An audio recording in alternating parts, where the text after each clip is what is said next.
Muy bien, el día de hoy vamos a hablar y vamos a recordar un poco sobre los tipos de variables que habíamos trabajado esta semana. Recordemos entonces que las variables son características que presentan los datos y que para nosotros en estadística son muy importantes para poder organizar la información. Habíamos dicho que dentro de los tipos de variables hay dos grandes grupos, las variables cualitativas y las variables cuantitativas.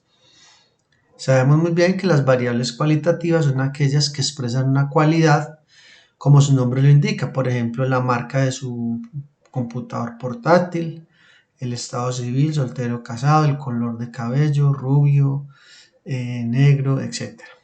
Y las variables cuantitativas se expresan a través de cantidades, de números. Y tenemos básicamente dos tipos de variables cuantitativas que son las variables discretas y las variables continuas.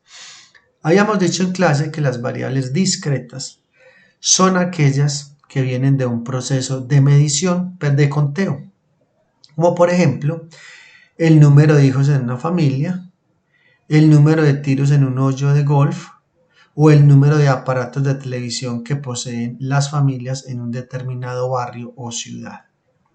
La variable continua, por el contrario, es una variable que viene de un proceso de medición. Por lo tanto, los valores que va a tomar se van a dar dentro de un rango o van a estar contenidos dentro de dos números enteros, dado que contienen números decimales. Por ejemplo, el monto del impuesto sobre la renta, el peso de un estudiante que puede ser 70 kilos o 71 kilos o 71,25 o 71,2552 kilos, etcétera, dependiendo de el aparato que se utilice para dicha medición. Lo mismo sucede con la precipitación anual en cualquier ciudad. Luego vimos lo que son los niveles de medición. Resulta que los datos también se pueden clasificar de acuerdo a la forma en que se puedan organizar esos datos, dependiendo de la organización y de la medición que permitan o que se pueda establecer a través de cada uno de los datos contenidos o representados en diferentes variables. Y dependiendo de ese nivel de medición, nosotros más adelante podremos utilizar determinadas pruebas estadísticas que pueden utilizarse para unos, pero no para otros. Desde esa perspectiva, entonces vimos que los niveles de medición pueden ser a nivel ordinal, a nivel nominal, a escala de intervalo y a escala de razón. A nivel nominal, los datos solo se pueden clasificar. No hay un orden específico que podamos establecer. Por ejemplo, los números de camiseta de los jugadores de fútbol o las marcas de automóvil o los programas de televisión. Las escalas de nivel ordinal son aquellas en las cuales los datos se pueden ordenar dependiendo de algún criterio. Por ejemplo, por su número de lista en clase, por la posición de los equipos dentro de los 10 primeros puestos. Las escalas de intervalo son aquellas donde hay una diferencia significativa entre los valores, sin embargo, el cero no tiene significado. Por ejemplo, en la temperatura, el cero no indica nada. Entonces tenemos temperaturas en grados sobre cero o grados bajo cero, pero el cero no nos está indicando nada. Igualmente la talla, como lo veremos más adelante en un ejemplo, la ropa está compuesta, ¿cierto?, por unas medidas de la talla. Entonces una talla 0 no indica nada. En cambio una talla M, una talla L o una talla 32 tienen significado, pero la talla 0 acá no tendría absolutamente ningún significado. Y en la escala de razón, entonces es aquella en la cual yo puedo hacer comparaciones entre variables y el 0 es un punto significativo porque tiene significado. Por ejemplo, el número de pacientes atendidos. Aquí el 0 tiene un significado que significa que no se atendieron pacientes o 0 llamadas en la recepción. o 0 llamadas para ventas realizadas.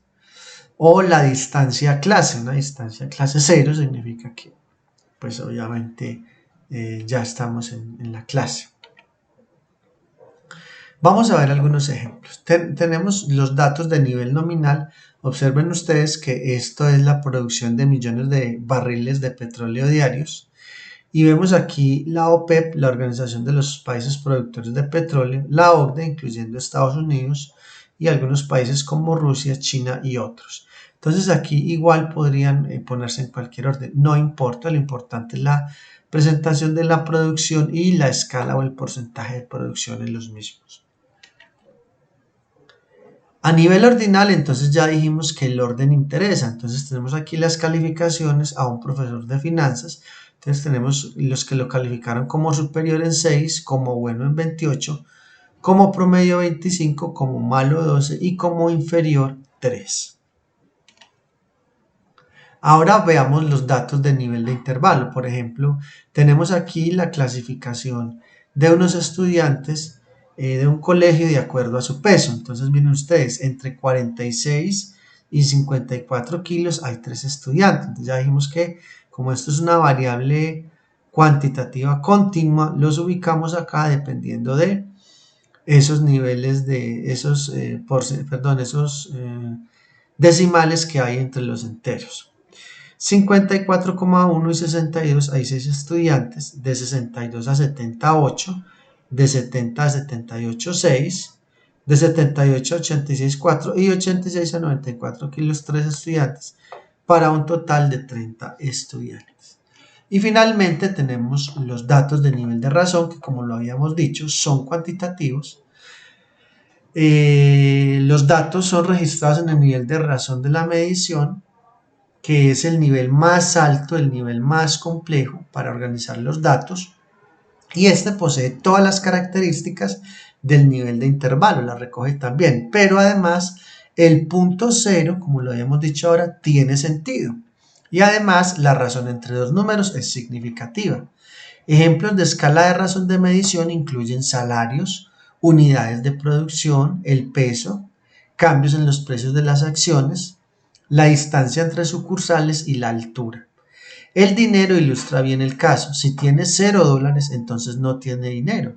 El peso constituye otro ejemplo. Si el cuadrante de la escala de un dispositivo correctamente calibrado se ubica en 0, entonces hay una ausencia total de peso, ya que no se han puesto elementos en la balanza.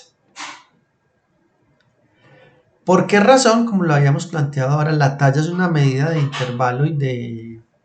Observe que conforme la talla cambia 2 unidades, de la talla 10 a la 12 o de la 24 a la 26, cada medida aumenta en 2 pulgadas. En otras palabras, los intervalos son los mismos. Además, dependiendo de con qué se midan esas pulgadas, estas pueden tener números decimales entre esos dos intervalos. No existe un punto cero natural que represente una talla. Una prenda de talla 0 no está hecha de 0 material. Más bien se trata de una prenda con 24 pulgadas de busto, 16 pulgadas de cintura o 27 de cadera. Además, las razones no tienen significado alguno. Si divide una talla 28 entre una talla 14, no obtiene la misma respuesta que si divide una talla 20 entre una 10. Ninguna razón es igual a 2, como sugeriría el número de talla. En resumen, si las distancias entre los números tienen sentido, aunque las razones no, entonces tiene una escala de intervalo de medición. Las propiedades de los datos de nivel de intervalo son las siguientes. Las clasificaciones de datos se ordenan de acuerdo con el grado que posea de la característica en cuestión. Diferencias iguales en las características representan diferencias iguales en las mediciones. Entonces espero que con esto tengamos claro la diferencia entre una escala de intervalo y una escala de razón. Básicamente en la escala de razón el 0 tiene significado y en la escala de intervalo no. Veamos unos ejemplos. Aquí tenemos los ingresos de unos padres y de unos hijos. Entonces aquí está Lally, Neil, Ro y Steele. Entonces miremos que el padre gana 80 y el hijo gana 40. Entonces si hacemos una razón, veremos que el padre gana el doble que el hijo. ¿Cierto? Aquí si hacemos otra razón, por ejemplo, 90.000 dividido 30.000, entonces tendremos que Neil gana 3 veces lo que gana su hijo. En este caso sucedería todo lo contrario, ¿cierto? En este caso tendríamos que el padre ganaría la mitad de lo que gana su hijo. Y igualmente podríamos hacer aquí otra operación e identificar la razón entre los ingresos de Steele y de su hijo. De esta manera, entonces, espero que quede claro la diferencia entre escalas de razón que habían preguntado ustedes. Muchas gracias.